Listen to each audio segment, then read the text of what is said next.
E ao longo desse mês de março, conforme a orientação que Deus tem nos dado e aquilo que o pastor José Edson falou, nós vamos estar falando, conversando com vocês sobre os valores do reino.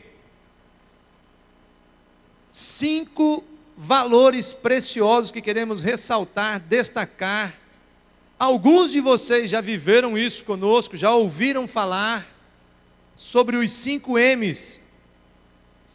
Quem está aqui conosco hoje que nunca ouviu falar desse negócio de 5M, não sabe nem o que é isso? 5M, que negócio é esse? É MM? Não, vamos ver. Deixa eu só destacar, deixa eu ver. Quem nunca ouviu falar de 5M? Tem uma galera aqui, um bocado de braço levantado aqui também. Que massa, gente! Vocês vão ouvir falar durante o mês de março sobre os 5M's. E vocês que já ouviram falar, vão perceber uma nova roupagem acerca do que nós queremos enfatizar sobre os 5M's nesse momento, na vida da igreja, nesse processo, nesse projeto que estamos sonhando de daqui a 5 anos, sermos uma igreja totalmente de grupos pequenos. Você vai ouvir falar tanto nesse negócio de grupo pequeno, e dos valores do reino de Deus, de como você pode viver uma vida cristã prazerosa, na presença do Senhor, no grupo pequeno, que eu tenho certeza, daqui a 5 anos você vai ficar constrangido de não estar no grupo pequeno. Isso se você até lá já não se decidir logo hoje, sair daqui, colocar o teu nome e dizer, olha, estou querendo me envolver, fazer parte, saber como é, entender esse negócio de grupo pequeno.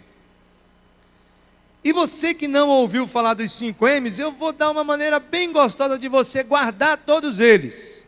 Hoje, agora. Você vai sair daqui já entendendo um pouquinho dos 5M's e depois eu vou mergulhar num deles, tá certo?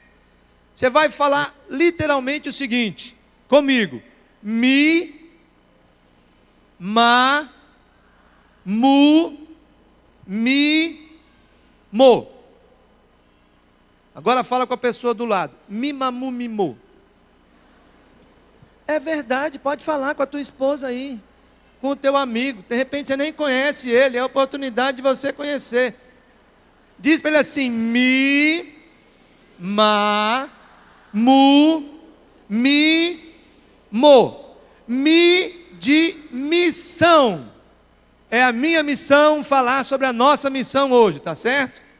Daqui a pouco nós vamos conhecer um pouco mais. Então o primeiro mi é de missão. Missão significa evangelismo. Missão igual evangelismo. Qual é a missão que Deus tem me dado? De poder falar do amor dele, viver o amor dele na prática. Mimar, qual é o ma? Ma de maturidade. Maturidade significa ensino. Daqui a pouco você vai ver um versículo clássico do que a gente fala sobre missão de evangelismo, que Jesus disse: façam discípulos e ensinem todas as coisas que eu tenho ensinado a vocês. Então o ma é de maturidade. Mi, ma, mu. O mu é de quê? Mutualidade. Mutualidade significa mandamentos recíprocos. Mutualidade, mutualidade. Eu amo um ao outro. Eu exorto. Exortai-vos uns aos outros. Ensinai-vos uns aos outros. Acolhei-vos uns aos outros. Socorrei uns aos outros. Chorai com os que choram e se alegrai com os que se alegram. Então, mima, mu. E o outro mi, o que é? Ministério. Mimamu, mi de serviço. Ministério de serviço, onde você e eu, em Cristo Jesus, tendo uma comunhão linda com Ele, nos dispomos com os nossos dons, talentos, aquilo que Ele mesmo tem nos dado, a servir. E o mo, de mordomia. Deus tem nos dado tempo, o próprio corpo, templo do Espírito Santo, bens para que nós possamos, com carinho, com cuidado, com instrução, com mordomia, cuidar daquilo que Ele tem nos dado. Então vamos relembrar? Mi, ma, mu, mi, mo. Mi de?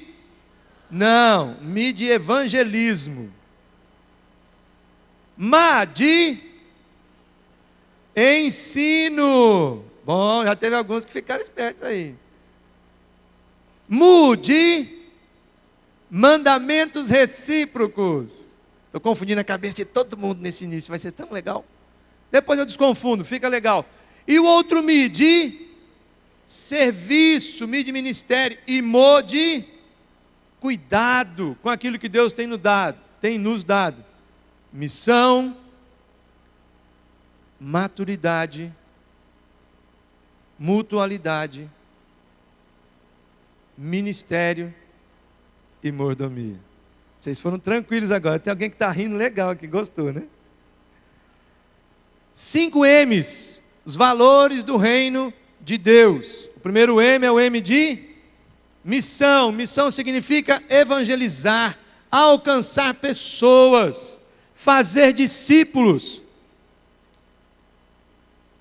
O Evangelho segundo Mateus, capítulo 28, verso 18 a 20, diz assim: foi-me dada toda a autoridade nos céus e na terra.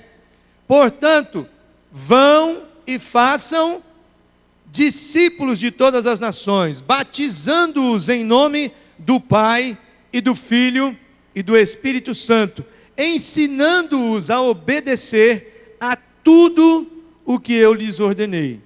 E eu estarei sempre com vocês, até o fim dos tempos.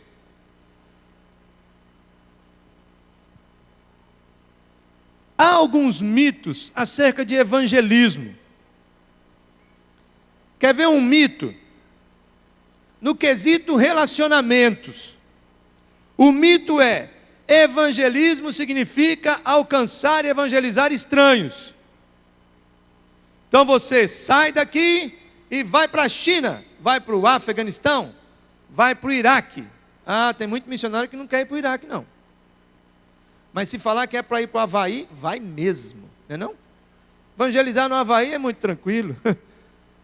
Tem-se a impressão de que evangelizar é alcançar aquele que eu não conheço. Mas a realidade é que a maioria das pessoas é alcançada por amigos e por pessoas que se conhecem. Quer ver uma outra questão? A questão do evangelista. O mito é: a maioria das pessoas é alcançada por pregadores profissionais. Eu não tenho nada contra grandes cruzadas.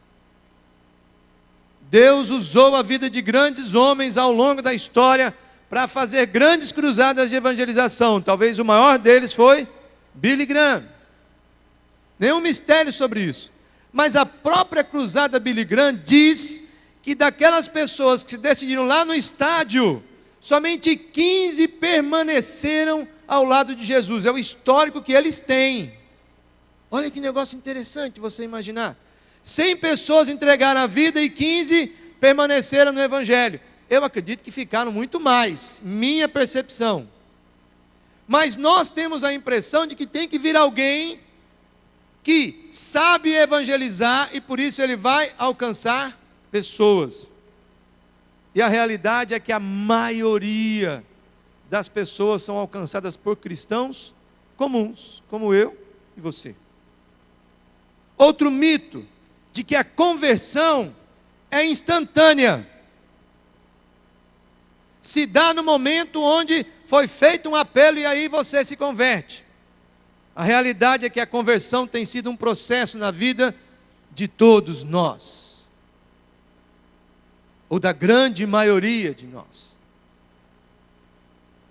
que foi ouvindo de Jesus, convivendo com pessoas, teve uma primeira experiência. Muitos de nós entregamos nossa vida num momento de apelo e eu louvo a Deus. Nós não deixamos de fazer apelo aqui nessa comunidade nunca, impressionante. Como pessoas são convidadas por pessoas que são amigas, em cima daquele mito que foi quebrado agora, e Deus fala, usa a palavra, usa a amizade, usa aquilo que já aconteceu no contexto, para salvar.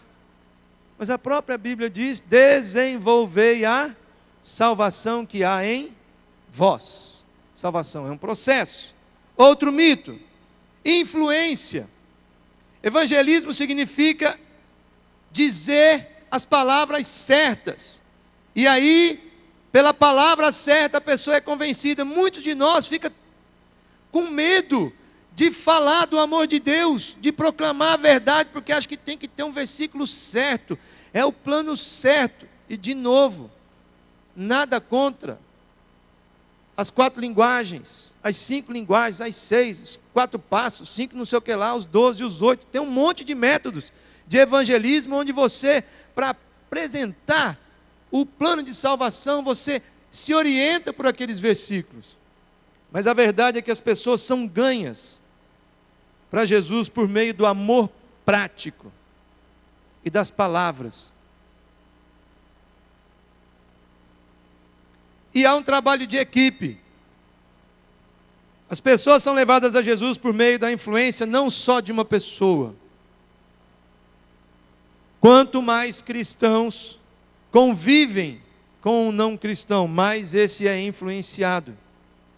E mais facilmente ele vem aceitar a Jesus. Essa é a realidade. E o desejo do nosso coração enquanto comunidade é aquilo que temos proclamado mesmo, há muitos anos. E temos enfatizado agora. Começou no dia 28 de dezembro com o pastor Armando. As últimas pregações.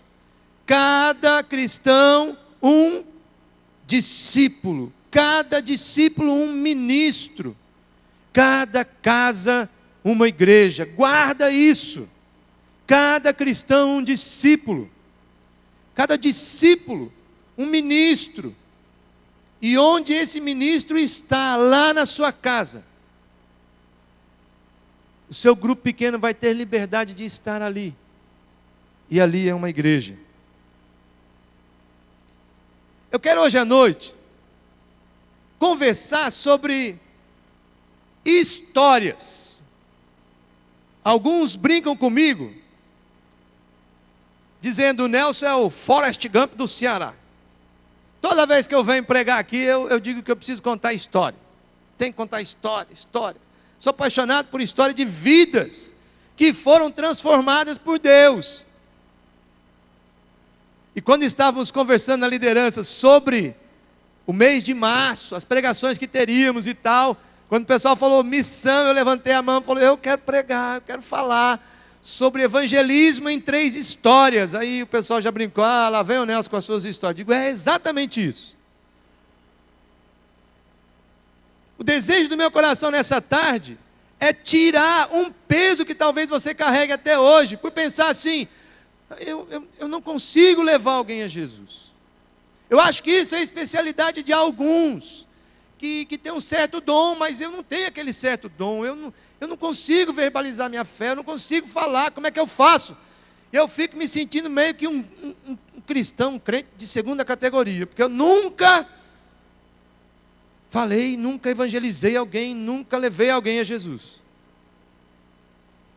E hoje, eu tenho certeza absoluta, mesmo, de que você vai sair daqui entendendo a tua missão, compreendendo ela e dizendo: saiu um peso, cara, tá legal agora, dá para encarar, vou fazer, vale a pena, vou tentar, vai ser massa, eu creio nisso. Então, evangelismo em 3 histórias. A história de Deus, a minha história e a história do outro. Comigo, vamos lá? 1, 2 e... A história de Deus... Não, comigo, pô. Olha para mim e faz o que eu estou fazendo. Bora lá? Comigo, 1, 2 e... A história de Deus... Não, a de Deus por enquanto. Tem um bocado de gente que não levantou a mão. A história de Deus...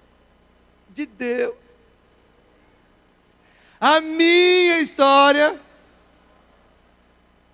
E a história do outro. do outro, do outro, do outro, do outro. Ao pensarmos em missão a partir de histórias, vamos perceber que evangelismo são histórias e não passos. É unir histórias de forma natural. Não é levar as pessoas por uma sequência de passos pré-determinados, mas sim levá-las a partes de uma história. Evangelismo entre as histórias são histórias e não passos. Evangelismo em 3 histórias é ouvir, não falar, não contar. Começa com o cristão ouvindo o não cristão, não pregando para ele. É construído sobre a premissa de que pessoas ouvem pessoas que ouvem. Pessoas ouvem pessoas que ouvem. É honestidade, não perfeição. É ser honesto sobre sua vida, não ser perfeito. Quando fazemos de conta que somos perfeitos, a única pessoa que enganamos é a nós mesmos. Eu não sei com você, mas a minha adolescência, eu tinha um lema na minha escola: adolescente chato, murrinhento, briguento. Tinha umas pessoas que eu sabia que eram crentes, e o lema que eu adotei para a minha vida era assim: vamos em frente que atrás vem crente. O povinho que se acha perfeito. Ai, porque não sei, é tudo assim. Eu dizia, rapaz. E aí a gente vai descobrindo algumas coisas sobre os crentes, e vem aquela história que eu acho que muitos de vocês já falaram como eu falei. Lavar o santo do pau oco. Por quê? Evangelismo não é dizer que você é perfeito. Evangelismo é você ser honesto. São perguntas e não respostas. Muitos de nós cristãos estamos respondendo perguntas que os não cristãos nem estão fazendo. E a gente tenta dar a resposta e botar a goela abaixo para o sujeito entender o que é que a gente pensa, o que é que a gente crê, como é que tem que ser. São perguntas e não respostas. É contribuir, não controlar. Evangelismo não é controlar conversas, mas deixar que conversas ocorram naturalmente, e então introduzir Jesus. Às vezes nós, crentes, lá no trabalho, o povo começa a conversar sobre algumas coisas, a gente quer dar um jeito de controlar a conversa, para que no final, a minha versão, ou o que eu penso, ou o que eu creio, é não controlar. Evangelismo em 3 histórias é esperança, não julgamento. É primariamente compartilhar minha esperança e não um julgar da outra vida, ou as palavras dela, os palavrões dela, ou as escolhas que eles fazem. Evangelismo em 3 histórias é esperança e não julgamento. Evangelismo em 3 histórias são eles, não você. São eles, não eu. É permitir que as pessoas sejam elas mesmas e ouvir a história delas. É conhecer o outro e não que eles me conheçam. Evangelismo em 3 histórias é o Espírito Santo e não um programa. É ser guiado pela pessoa do Espírito Santo de Deus em nossas conversas e relacionamentos. Não é trabalhar com técnicas ou dicas para manipular o Evangelho em uma conversa o mais rápido possível.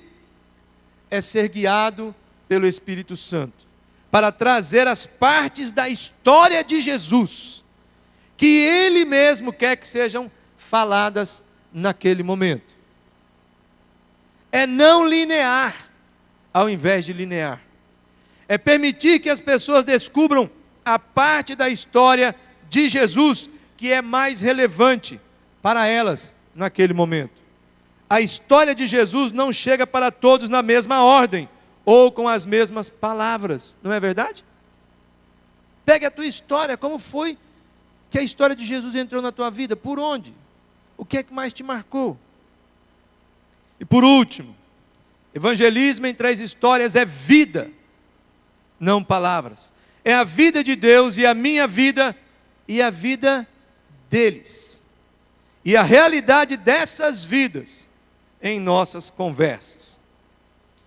Bem, eu contratei 3 pessoas para virem aqui em cima hoje, estou brincando. Eu conversei com eles e disse, gostaria que vocês fossem meus voluntários hoje à noite, para que eu possa ilustrar melhor. Na verdade, eu vou pedir que a Rosvita venha ilustrar. Então, eu quero chamar aqui o Davi, o Fernando e a Carol, subam por favor. E os 3 estavam bem na minha frente, eu ali sentado, e os 3 vieram de preto igualzinho, parece que combinaram o negócio, rapaz, olha só. Rosvita, vem cá e me ajuda a ilustrar aquilo que eu estou querendo passar para a galera hoje. Quais são as 3 histórias? A história, vamos trocar aqui que está melhor, né? A história de Deus, a minha história e a história do outro. Então, como eu tenho que escolher um Deus aqui, vem cá, Deus. Deus é grande, não é? Então, eu achei assim que você fazia melhor o papel de Deus. Então, esse aqui é Deus. E Deus alcançou, vamos primeiro pegar a Carol, né? Alcançou a Carol. E os 2 foram começar a andar de mãos dadas. Deus e Carol. E o que acontece quando Deus está andando com a Carol? A história de Deus e a história de Carol vão se misturando. A Carol vai conhecendo mais de Deus. Cada dia que ela vai andando, ela vai conhecendo mais de Deus. E como ela vai conhecendo mais de Deus, a história de Deus vai se misturando na história da Carol. Então, o evangelismo em 3 histórias começa com a história da Carol se misturando com a história de Deus e Deus se misturando cada vez mais na vida da Carol. Mas a Carol, ela tem um amigo, que é o Davi, colega de trabalho, né? Todo dia eles trabalham juntos. E a Carol quer muito alcançar Davi. Só que o Davi, quando olha para a Carol, o Davi vê Deus de forma visível? Não. Quem que o Davi vê? Só a Carol. Então, quando o Davi olha para a Carol, ele vê a Carol, mas ele também vê Deus. Porque Deus está com a Carol e a vida dele está ficando cada dia que passa mais misturada. Cada dia mais a Carol está a imagem de Jesus. Então, quando o Davi acaba olhando para a Carol, conversando com a Carol, acaba vendo o quê?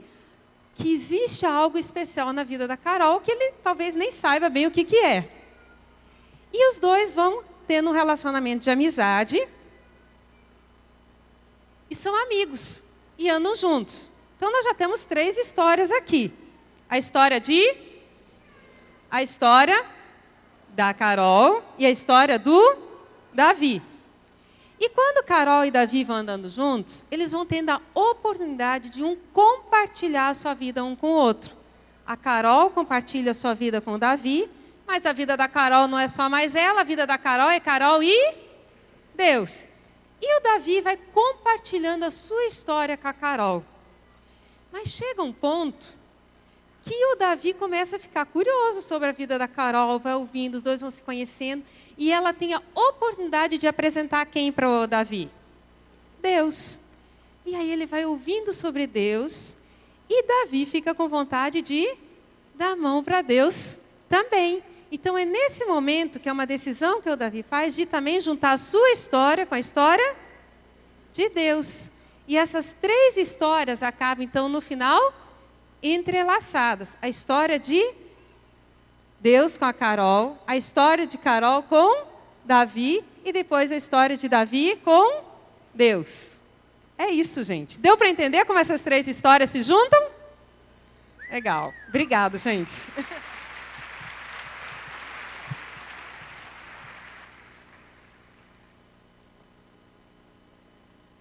história de Deus.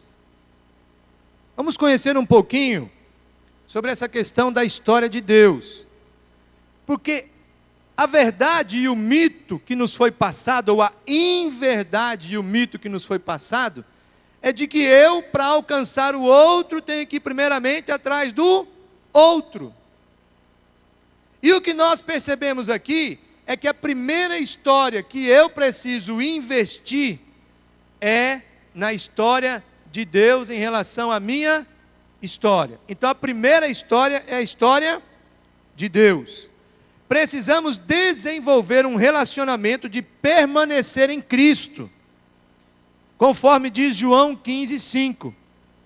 Ver a nossa vida se misturar com a história de Deus. O texto diz assim: eu sou a videira verdadeira, vocês são os ramos. Se alguém permanecer em mim e eu nele, esse dará muito fruto. Pois sem mim vocês não podem fazer coisa alguma. Evangelismo em 3 histórias é primariamente, prioritariamente, você e eu estarmos entrelaçados com Deus, estarmos permanecendo nele todos os dias da nossa vida, não abrirmos mão de comunhão, de relacionamento com Deus. Não há dúvida alguma de que o sonho de toda liderança é que aqueles que estão caminhando com Jesus possam ter vida própria, relacionamento íntimo com Deus. João fala: não há nada mais precioso no meu coração, 1 João 3, do que saber que aqueles que são meus discípulos estão caminhando na verdade, estão dando frutos. É o desejo do coração de Deus que você permaneça nele. Por quê? Porque sem ele você nada pode fazer. Como então permanecer? Primeiro, as Escrituras. As Escrituras são, ou a Escritura é a verdade que muda a minha vida e a tua vida. João 17:17 diz: santifica-os na verdade, a tua palavra é a verdade. O Evangelho de Jesus, a verdade, o Verbo, é o poder de Deus que transforma, que muda. É o poder de Deus para a salvação de todo aquele que crê. Oração é alinhar o nosso coração com o coração de Deus. E é algo impressionante. Eu ouvi uma frase desde a época de seminário que marcou muito o meu coração. Quero repartir ela com você. Eu acho que você já me ouviu falando isso aqui outras vezes. Não fale de Jesus para ninguém se você não falou desse alguém para Jesus. Entendeu? Não exponha a verdade. Não fale de Jesus sem antes ter orado, colocado a vida daquela pessoa diante de Deus. Deus abençoa, cuida, guarda, ministra ao coração dele, convence ele do pecado, da justiça, do juízo de Deus.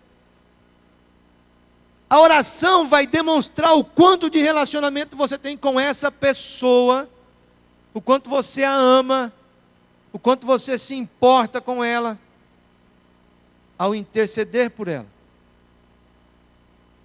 E o quanto o teu coração está alinhado com a vontade de Deus. Pai, faça a tua vontade. Uma vida de oração. O pastor Armando tem nos ensinado já há muito tempo. Acorda de manhã, a primeira coisa que tu faz não é sentar. Dobra o teu joelho, onde quer que você esteja, na rede ou não. 2 minutos, 5 minutos, 10 minutos. Termina o teu dia. Igual o salmista dizia. Ah, Deus, de manhã eu consigo perceber o teu amor na minha vida. E à noite, ao me deitar, eu reconheço a tua fidelidade. O Senhor caminhou comigo, cuidou de mim, me guardou. Orai sem cessar. Alguns de vocês talvez tenham a mesma dificuldade que eu tenho. Eu tenho uma dificuldade doida de concentração na minha oração. Eu começo a orar, Senhor, muito obrigado por essa manhã que o Senhor está me dando, abençoa. Será que o Palmeiras ganhou ontem? Será que ele perdeu? Meu Deus, como é que vai ser? Ó, a minha concentração, para onde é que foi? Ai, o Israel, ai, não sei o quê, ai, meu pai, ai, sabe? E aí eu tenho usado já ao longo de anos um caderninho simples, uma cadernetinha, onde eu coloco a minha oração. Escrevo para Deus. Quando eu estou escrevendo, eu me concentro um pouco mais. Às vezes eu falo, Deus, que bobagem que eu ia falar, risco. Queria falar outra coisa. Até escrevendo eu saio do ar. Vale a pena. Então, história de Deus, como permanecer? Primeiro, nas Escrituras, se apaixone pela palavra. É uma carta, pense na carta da pessoa que mais te ama.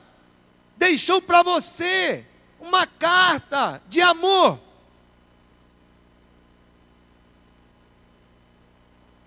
Vai lá e checa o que foi que ele disse para você hoje. Quero saber o que foi que o meu amado me escreveu. Meu pai mandou uma carta para mim. É a Bíblia. Escrituras, oração, sofrimento. Opa! Quer dizer que permanecer em Deus e conhecer a história de Deus e conhecer a vida de Deus, etc. e tal, tem a ver com sofrimento? Tem, meu amigo, tem mesmo. A Bíblia diz: importa que por muitas tribulações herdemos o reino dos céus. E Jesus foi muito claro, ele disse: no mundo tereis aflições, tem de bom ânimo, eu venci o mundo. Jesus nos traz mais perto dele no sofrimento. Os melhores ministros são aqueles que carregam feridas e usam essas feridas e permitem que Deus use essas feridas para a glória dele. Senhor, está doendo, mas é para a tua glória. Senhor, estou sofrendo, está machucando, mas eu vou usar essa ferida para a tua glória e para glorificar o teu nome. Eu quero te conhecer cada vez mais. Solitude, como permanecer? Quem você é melhor do que o que você faz. Na solitude você foca no ser e não no fazer. Por último, o serviço revela a nossa motivação. Quer comais, quer bebais, ou façais outra coisa qualquer, fazei tudo para glória de Deus. Permanecer nas Escrituras, vida de oração, entender que você e eu vamos passar por lutas, tribulações, sofrimento, solitude, se aquietar na presença de Deus, aquietai-vos e sabei que eu sou Deus. E serviço. Essa é a história de Deus. Conheça minha história. Quem as pessoas veem sou eu e não Deus. Um ser invisível. Aquilo que a Rosita organizou aqui, muito massa. As pessoas não viam Deus, viam a Carol. Deus é um Deus invisível. Se minha história está misturada com a de Deus, as pessoas verão Deus através da minha vida. Por isso preciso desenvolver o meu caráter. E caráter é o que eu sou pelo lado de dentro. É a impressão que eu deixo nos outros. Quais são as características do meu caráter e do teu caráter que fluem do permanecer em Cristo? Há um texto em Colossenses que diz assim: portanto, como povo escolhido de Deus, santo e amado, revistam-se de profunda compaixão, bondade, humildade, mansidão e paciência. Colossenses 3,12. Essas são algumas das características que você e eu precisamos ter, porque estamos caminhando com Deus. E quando caminhamos com Deus, o caráter de Deus passa a fazer parte do meu caráter. É um processo. Compaixão. Jesus tinha compaixão, não condenava ninguém, não julgava, não se tornou frio diante de pessoas feridas e da dor dessas pessoas. Bondade. Bondade segue a compaixão. É difícil rejeitar bondade. Ela atrai as pessoas para Jesus. Amacie o coração. Ame. Não fale. Demonstre o amor. Humildade. Humildade é quem você é em Cristo. Não cristãos podem ser compassivos e bondosos, mas somente os cristãos podem ter a motivação correta. Qual é a sua motivação? Humilhe-se. Use tempo para descobrir quem você é e quem Deus é. Mansidão, gentileza. Sou melhor que você. Vim aqui para ajudá-lo. Gentileza entende a condição do outro. Estou hoje numa condição melhor. Não sou melhor. Falei errado. Estou melhor. Vim aqui para ajudá-lo. Gentileza entende a condição do outro. É muito difícil rejeitar gentileza. Ela é o caminho para praticar a bondade. E por último, paciência. Pessoas não vão responder do jeito que você espera que elas respondam. Você precisa ser paciente com elas.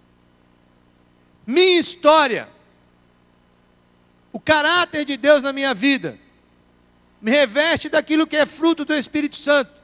E tem aqui 5 características: compaixão, bondade, humildade, mansidão, gentileza e paciência. E além do meu caráter, preciso cuidar da minha saúde emocional.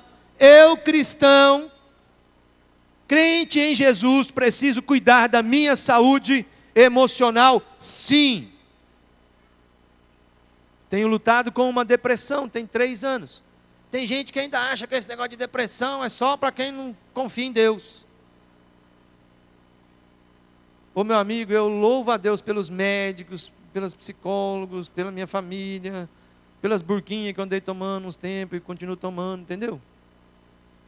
É bênção de Deus, privilégio do Senhor, estar hoje, viver e estar sendo acompanhado por pessoas que estão cuidando de mim. A liderança da igreja, os pastores, o pessoal no Celebrando Restauração, a liderança do CR. Crente adoece, e adoece da alma também. Crente tem crise emocional também. Crente surta. Visita os hospitais psiquiátricos, que é a mais pura verdade. Eu fiquei internado no hospital psiquiátrico. A grande maioria das pessoas que lá estavam não diziam que eram Napoleão ou Hitler, diziam que eram Jesus Cristo. Crente tudo doido. Lá internado no hospital psiquiátrico. É uma realidade, é uma verdade. Você e eu precisamos cuidar da nossa saúde emocional. Precisamos ter as características de Jesus em nós. É a minha história, é a tua história. E precisamos desenvolver a nossa capacidade de nos relacionarmos com as outras pessoas de maneira positiva. Às vezes, velhas feridas nos impedem de relacionarmos com os outros de forma saudável. Está marcado por coisas que estão lá guardadas e você não consegue caminhar e desenvolver relacionamentos saudáveis. Uma boa maneira de checarmos como anda a nossa saúde emocional é verificar se aceitamos responsabilidade se não culpamos os outros e se vivemos na verdade. Duas maneiras de verificar nossa saúde emocional: se não aceitamos, se estamos aceitando responsabilidades, se não ficamos o tempo todo colocando a culpa no outro, e se vivemos na verdade. Cuidamos do nosso caráter e da nossa saúde emocional, pois somos chamados para amar, assim como Jesus amou. Ele é o nosso maior modelo de missão. Ele se identificou plenamente conosco, com o nosso mundo e seus habitantes, sem alterar de forma alguma a sua própria identidade e seus valores. E finalmente a história do outro. Primeiro, a história de Deus. Segundo, a minha história. E terceiro, a história do outro. 1 Pedro 3,15 diz: estejam sempre preparados para responder a qualquer pessoa que lhes pedir a razão da esperança que há em vocês. Como podemos fazer isso? A encarnação de Jesus nos mostra o caminho. Precisamos nos tornar servos do outro. Precisamos entrar no pensamento do outro. E precisamos entrar no mundo linguístico do outro. E agora umas dicas e algumas ideias práticas sobre isso. Descubra alguma área na vida da pessoa que ela precisa de amor e cuidado. Anote isso. Fulano de tal, que trabalha comigo, tem o pai que está enfermo. Tem a mãe que está precisando daquilo. Leve uma literatura, diga que está orando, vá de encontro à necessidade que ele tem. Descubra quais são os pontos de vista dessa pessoa. Talvez ela tenha conceitos errôneos sobre Deus, ou tenha conhecido algum cristão meio pica-fumo. Nossa tarefa como cristãos não é jogar pedras na pessoa, mas colocar pedras que sirvam de escada para o céu. Conversar sobre Deus significa confiar e descansar em Deus. Nossa tarefa é falar daquilo que Deus fez em nossas vidas e compartilhar do que a Bíblia fala sobre Jesus. A melhor maneira de testemunhar parte de um desejo sincero de compartilhar aquilo que lhe é mais precioso com um amigo. O que tem de mais precioso na minha vida, eu quero compartilhar com você. Descobrimos a história deles. Não assuma que você sabe alguma coisa. Ouça, ouça, ouça. Pessoas ouvem pessoas que ouvem. Repete comigo. Pessoas ouvem pessoas que ouvem. De novo. Exatamente. Deus aceita as pessoas como e onde elas estão. Ele ama todos os tipos de pessoa. Nós mostramos então a nossa história. Procuramos ligar a nossa história com a história das outras pessoas. E contamos a história de Deus. É importante perceber que cristianismo não é uma filosofia ou uma maneira de viver seguindo algumas regras. É uma pessoa viva, Jesus Cristo. O Evangelho é a boa nova sobre Jesus, quem Ele é, o que Ele fez e como Ele pode ser conhecido através de uma experiência pessoal. Já que o Evangelho é sobre uma pessoa, não há nenhuma fórmula rígida sobre como Ele deve ser apresentado. Mas existem certos fatos básicos, que são como um resumo na nossa mente, para a apresentação do Evangelho aos outros. Um embaixador em um país estrangeiro precisa saber comunicar sua mensagem de forma efetiva. Olha aí no seu boletim agora, abre seu boletim comigo. Contracapa do boletim.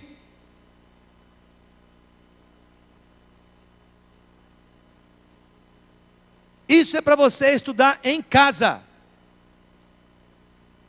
Dá uma lida, muito legal nisso aí. Ferramenta útil para você poder apresentar o Evangelho. Segundo Pedro, o dia que apresentarem razão da sua fé, diga qual é a razão da sua fé. Partilhe daquilo que a palavra de Deus tem falado contigo. Quem Jesus é, a avaliação que Jesus tem da natureza humana, o fato e o significado da sua crucificação, o fato e o significado da sua ressurreição, e por último, tornando-se um cristão. Tarefa de casa, leva, leia, grifa, registra isso. E agora eu quero que você compreenda algo muito gostoso. E ouça de maneira muito legal um exemplo vivo sobre evangelismo como estilo de vida. É o que eu quero que você guarde. Evangelismo em 3 histórias é evangelismo como um estilo de vida. E o local que Deus desenhou para que isso aconteça de maneira muito natural é o grupo pequeno. É o grupo pequeno. Você não vai deixar de evangelizar lá no teu local de trabalho. Você não vai deixar de trazer alguém na grande congregação, é o local. De jeito nenhum. Mas eu quero dizer para você, nada mais precioso do que de uma maneira muito linda, gostosa, prazerosa, viver os valores do reino de Deus num grupo pequeno. E eu quero que você ouça uma história agora. Lembra que eu falei que eu amo história? Mais uma história muito linda. E eu queria chamar um casal aqui agora. Por favor, vem cá. O Breno e a Dani. E eles vão compartilhar com a gente da sua história.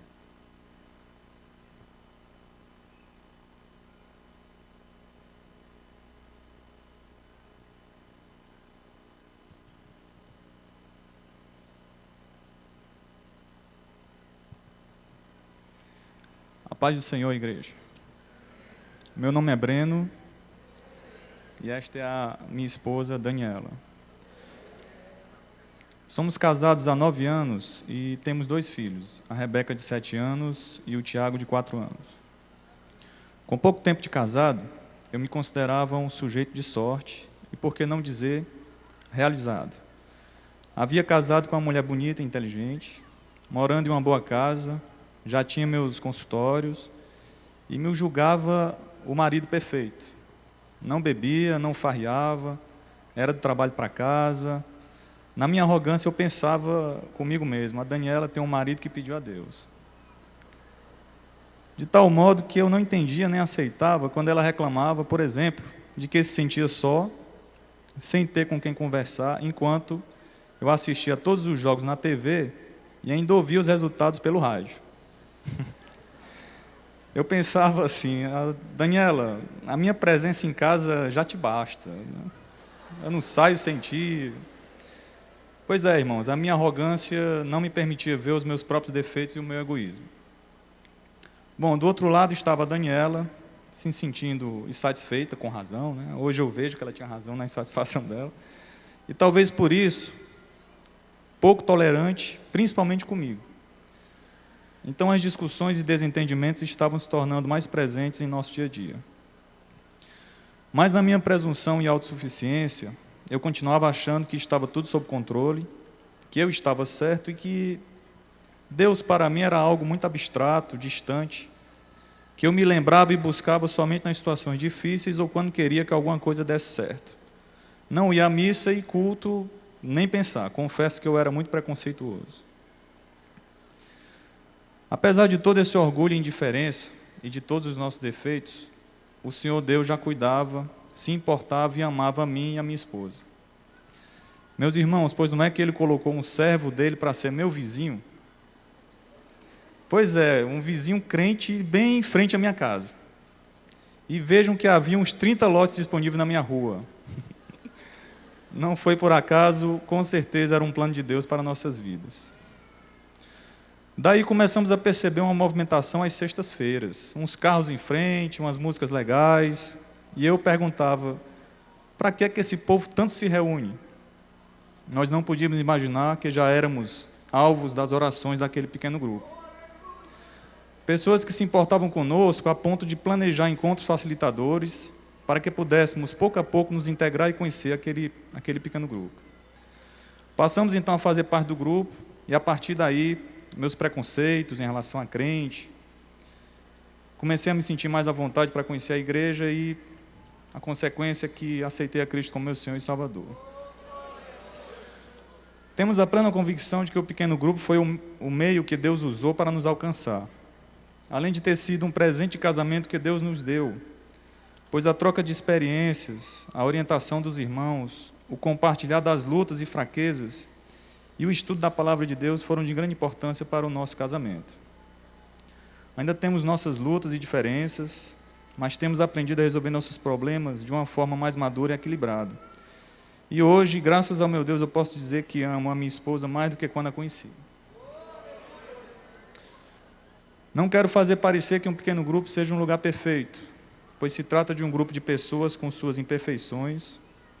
Eu sou o primeiro imperfeito do grupo, um polêmico, com seus problemas, conflitos, traumas, mas é um lugar onde temos a oportunidade de sermos restaurados e praticarmos o perdão, o amor, a misericórdia, reconhecendo nossas falhas e passando a viver sem máscaras.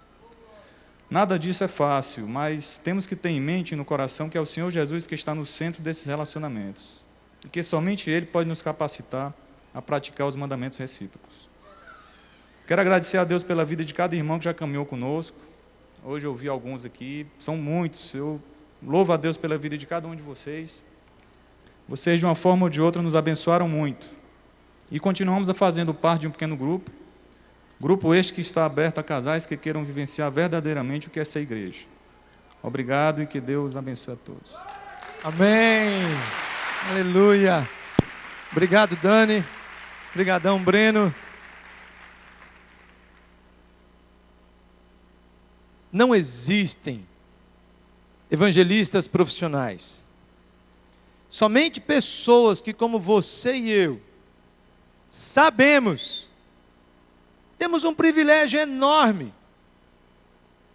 Somos nova criatura em Cristo Jesus, somos herdeiros, somos discípulos amados, somos filhos do Deus eterno, temos a vida eterna. Mas sabemos também que somos mendigos que dizem a um outro mendigo onde encontrar a comida.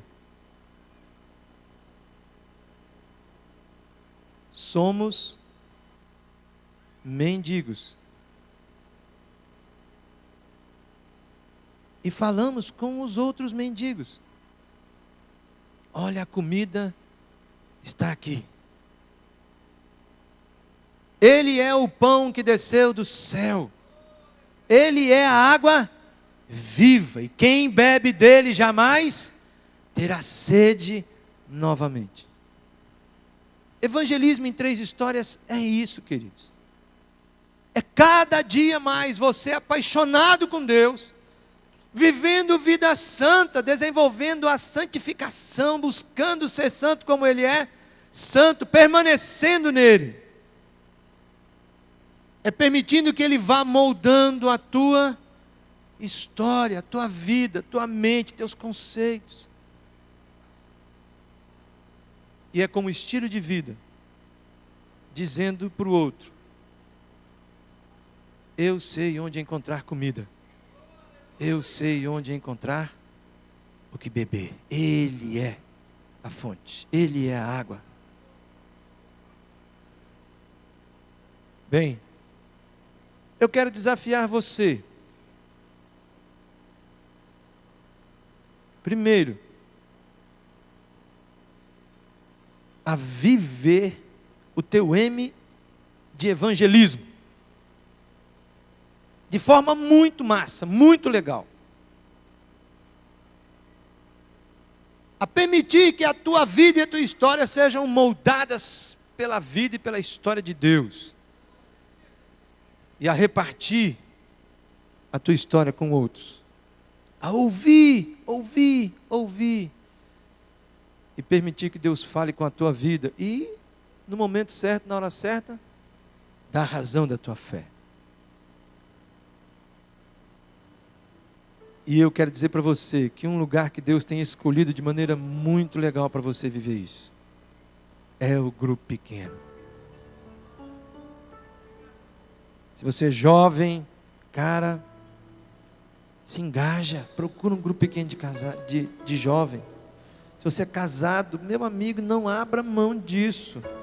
Pense num lugar maravilhoso para você poder consertar as suas ziquezira do casamento. Dentro do grupo pequeno. As crianças estão lá sendo cuidadas da geração futura num grupo pequeno. Adolescentes. Rapaz, essa fase da tua vida, você precisa tanto de um amigo, de uma pessoa perto, de um líder. Ah, papai, corre atrás para que teu garotão adolescente aí faça parte de um grupo pequeno. Homens,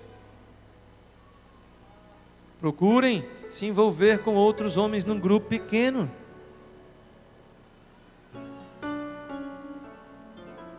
E agora quero fazer um segundo desafio. Tenho feito esse desafio do grupo pequeno porque eu tenho absoluta convicção de que Deus quer que você viva de maneira plena os valores do reino de Deus, e o melhor lugar é lá no grupo pequeno. Mas também quero desafiar você, se você veio aqui a esse lugar hoje e ainda não entregou sua vida a Jesus, e a tua história ainda não está misturada com a história de Deus, e você não tem Jesus como Senhor e Salvador da tua vida,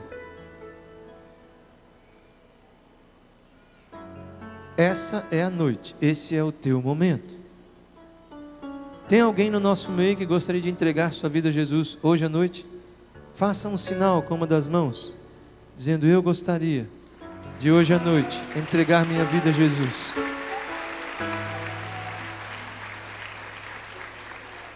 Mais alguém?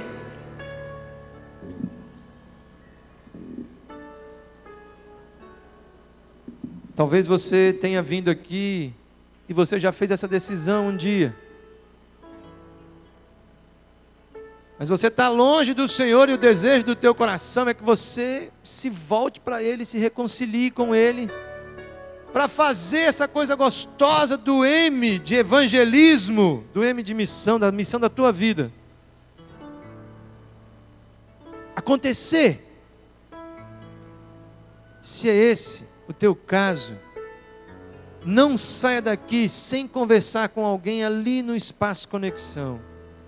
Vai lá e diga: olha, eu vim aqui, estava com minha vida assim, estou querendo me alegrar, alegrando o coração de Deus, estou querendo encarar esse negócio massa aí de evangelismo em 3 histórias, ora comigo, me abençoa, passa lá.